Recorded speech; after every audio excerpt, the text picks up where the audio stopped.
But women will not be silent. The people will not be silent. Ang panawagan ho ng representasyon na ito mula sa Gabriela Women's Party, we stand firm in opposition to all forms of pork barrel programs and insertions. Hindi deserve ng kababaihan at mamamayan ang tira-tira lang habang ang kurakot ay busog na busog sa pera ng taong bayan. Thus, this representation votes a resounding no to this 2026 budget. Once again, Madam Speaker, we are confronted with a national budget that tells us whose lives matter and whose lives are merely left to survive.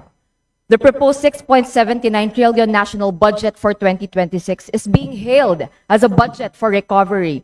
But when you strip away the grand words, the persistence of vague, bloated, and secret funds tells us otherwise. The numbers tells a different story.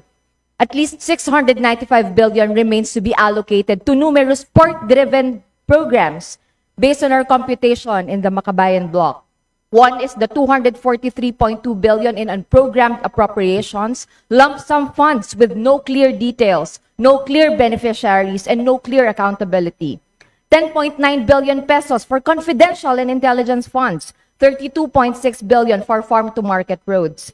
Billions are still hidden in unprogrammed appropriations, confidential and intelligence funds, farm-to-market roads, and other discretionary infrastructure projects. In other words, before us is a pork feast for the powerful and scraps for the people. Kahit anong palit ng pangalan o forma, pork is pork. No matter how you plate it, it still stinks of corruption. Kaya malinaw na ang budget na ito ay fiesta para sa mga kurakot, habang lumalobo ang pondo para sa mga proyektong walang malinaw na saysay. Patuloy namang pinapabayaan ang mga serbisyong tunay na kailangan ng mamamayan. Farmers and fisherfolk remain abandoned while imports flood our markets. Under the 2026 national budget, there is no sufficient support and production subsidy for the neglected sector that feeds our country. Kung ikukumpara sa dambuhalang budget para sa infrastruktura, napakaliit lamang ng mapupunta para sa lokal na produksyon. Workers continue to bear the brunt of low wages and indecent jobs, while the government allocates its budget to short-term, temporary work programs like TUPAD, which gets a whopping 22 billion compared to 1.26 billion in industry development and micro, small, and medium enterprises.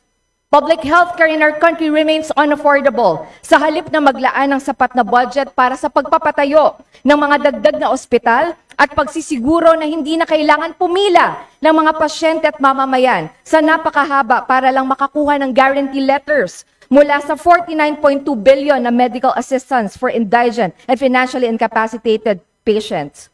Shelters for women and children continue to be underfunded.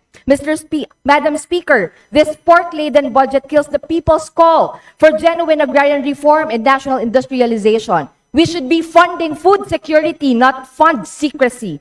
We should be investing in farmers, fisherfolk, and workers, not in the comfort of the corrupt. We must increase the budget for agriculture. We must strengthen national industrialization, build industries that generate decent jobs, that provide a living wage and reduce dependence on imports. We must raise allocations for health and education, fund shelters and protection services for women and children. Please wrap up. Support programs for LGBTQIA+ community, migrants, senior citizens, persons with disabilities, and all marginalized sectors long left behind.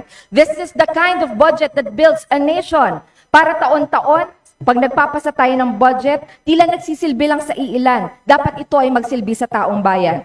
Funds are treated as political rewards instead of public lifelines. But women will not be silent. The people will not be silent. Ang panawagan ho ng representasyon na ito mula sa Gabriela Women's Party, we stand firm in opposition to all forms of pork barrel programs and insertions. Hindi deserve ng kababaihan at mamamayan ang tira-tira lang habang ang kurakot ay busog na busog sa pera ng taong bayan. Thus, this representation votes a resounding no to this 2026 budget. Maraming salamat, Madam Speaker. Majority